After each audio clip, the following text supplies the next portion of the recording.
Hi sir. Hi. So ఈ రోజు financial updates మనం చూసుకుంటే ఇండియా అన్నది ఫైనాన్షియల్ గా డెవలప్ అవడంలో చాలా ముందంజలో ఉంది అని చెప్పేసి వరల్డ్ బ్యాంక్ కొనియాడుతుంది. సో దాని గురించి మీరేమంటారు? వరల్డ్ బ్యాంక్ వాళ్ళు చెప్పకముందే ఆబ్వియస్లీ మనం చాలా ముందు పొజిషన్లో ఉన్నాం అనేది అందరికీ తెలిసిందే, ఇదేం కొత్త కాదు. అండ్ అందులోకి మనం ఇక్కడ చూసుకోవాల్సి వచ్చినప్పుడు ఏంటంటే, ముందు ప్రపంచవ్యాప్తంగా మాట్లాడుకోవాల్సి వచ్చినప్పుడు ఏంటంటే వరల్డ్ మొత్తం అంతా రికవరీ అవుతున్నది అని చెప్పేసి ఆ రిపోర్ట్ తాలూకా సారాంశం. అండ్ రెండోది వచ్చేటప్పటికి బంగ్లాదేశ్, శ్రీలంక, పాకిస్తాన్లో ఎలాంటి ఎకనామిక్ డ్యామేజ్ జరిగింది అనేటువంటిది అందరికీ తెలిసిందే, దివాలా తీసే స్టేజ్ నుంచి అవి కొంతవరకు రికవర్ అవుతున్నాయని చెప్పేసి ఆ రిపోర్ట్లో చెప్పడం జరిగింది. ఇది మాత్రమే కాకుండా మన ఇండియాకి వచ్చేటప్పటికి ఏంటి అంటే ఆబ్వియస్లీ అగ్రికల్చర్ బాగుంటుంది అని చెప్పేసి మనం గత కొన్ని ఎపిసోడ్లుగా చెప్పుకుంటున్నాం. అండ్ గ్రోత్ మాత్రమే కాదు, మొమెంటంలో ఉన్న గ్రోత్ అంటే కేవలం కొంచెం ఎదగడం కొంచెం పెరగడం అనేటువంటిది కాకుండా భారీ స్థాయిలో పెరిగేటువంటి అవకాశం ఉంది. అండ్ ప్రపంచాన్ని మనం ఏలడంతో పాటు ప్రపంచాన్ని నడిపించేటువంటి స్థాయికి మనం వస్తున్నాం అని చెప్పేసి చెప్పుకోవడంలో ఎటువంటి సందేహం అక్కర్లేదని చెప్పేసి. అండ్ దీనికి మేజర్గా వచ్చేటప్పుడు ఏంటి అంటే ఆల్రెడీ గవర్నమెంట్ స్పెండింగ్ బాగుంటుంది అని చెప్పేసి మనం మాట్లాడుకుంటున్నాం. ప్రైవేట్ ఇన్వెస్ట్మెంట్స్ కూడా వచ్చేటువంటి అవకాశం ఉందని మనం ఆల్రెడీ చెప్పుకుంటున్నాం. అగ్రికల్చరల్ సెక్టర్ కూడా ఋతుపవనాలు ఏవైతే ఉన్నాయో అవి కూడా స్ట్రాంగ్గా ఉన్నాయి. కాబట్టి దీనివల్ల దేశం మొత్తం అంతా అభివృద్ధి చెందుతుంది అని చెప్పేసి మనం ఎప్పటి నుంచో చెప్పుకుంటున్నాం. సో ఇది కేవలం మన వాళ్ళే కాదు, ఫైనాన్స్ మినిస్ట్రీ అదే చెప్తుంది, తర్వాత ఆర్బీఐ అదే చెప్తున్నారు, అండ్ ఇప్పుడు వరల్డ్ బ్యాంక్ చెప్పడం జరిగింది. కొన్ని అవుట్ సైడ్ రేటింగ్ ఏజెన్సీస్ ఏవైతే ఉంటాయో అదే మాట చెప్తున్నారు.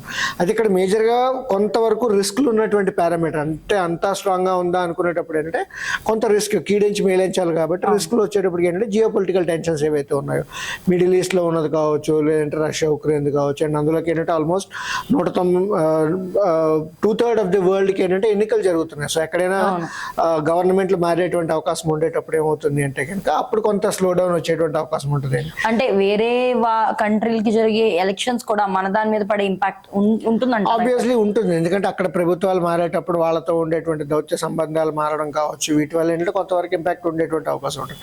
బట్ ఓవరాల్గా ప్రపంచం మొత్తం అంతా కూడా గ్రో అవుతున్నది అని చెప్పేసి నా రిపోర్ట్లో సారాంశం. కాబట్టి రెండో పాయింట్ కింద మనం చెప్పుకోవాల్సి వచ్చినప్పుడు ఏంటంటే వడ్డీ రేట్లు కూడా గత సంవత్సరంన్నర నుంచి పెద్దగా తగ్గిస్తున్నది లేదు, అండ్ రాబోయే 3-4 నెలల్లో తగ్గిస్తారా లేదా అనేటువంటి అనుమానాలు కూడా ఉన్నాయి. కాబట్టి అది కూడా మనం కీలకంగా చూస్తున్నాం. సో ఈ రెండు మేజర్గా రిస్క్లని పక్కన పెట్టేస్తే కనుక obviously world is going to grow, and ఆ వరల్డ్ గ్రో అవ్వడానికి India will be the leader అని చెప్పేసి చెప్పుకోవచ్చు మనం. ఇప్పుడు ఈ డెవలప్మెంట్లో చూసుకుంటే ఓన్లీ మనం కంప్లీట్గా ఫినాన్షియల్ అనే కాదు, అగ్రికల్చరల్గా కానీ, కన్స్ట్రక్షన్ కానీ, మ్యానుఫ్యాక్చరింగ్లో కూడా ఇండియా ముందంజలో ఉంది అంటారు. వాటికి రీజన్స్ ఏమై ఉండొచ్చు?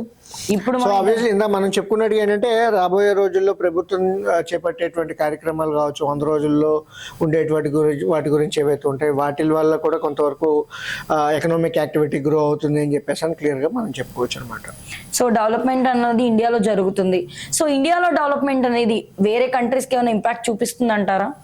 ఆబ్వియస్లీ అంటే ఇప్పుడు ఎక్స్పోర్ట్స్ పరంగా కావచ్చు, ఇంపోర్ట్స్ పరంగా కావచ్చు ఏవైతే ఉన్నాయో, సో దానివల్ల ఏంటంటే మనకు ఆల్రెడీ ట్రేడింగ్ పార్ట్నర్స్ అయినటువంటి యూఏఈ కావచ్చు, చైనా కావచ్చు, యూఎస్ కావచ్చు, సో వాటితో ఉండేటువంటి ఎకనామిక్ యాక్టివిటీ కూడా చాలా సివియర్గా గ్రో అయ్యేటువంటి అవకాశం ఉంటుంది. కాబట్టి సో ప్రతి ఒక్కరికి వాళ్ళు గొప్ప వాళ్ళు అవడానికి లేదంటే ధనవంతులు అవడానికి స్కోప్ ఉంది అని చెప్పేసి రాబోయే దశాబ్దమే ఇండియాదే అని చెప్పేసి మనం చెప్పుకుంటున్నాము. సో ఆ రకంగా చూసుకునేటప్పుడు అయితే ఆబ్వియస్లీ ఎకనామిక్ గ్రోత్ అందరికీ అందుతాయని చెప్పేసి మనం అంచనా వేయచ్చు.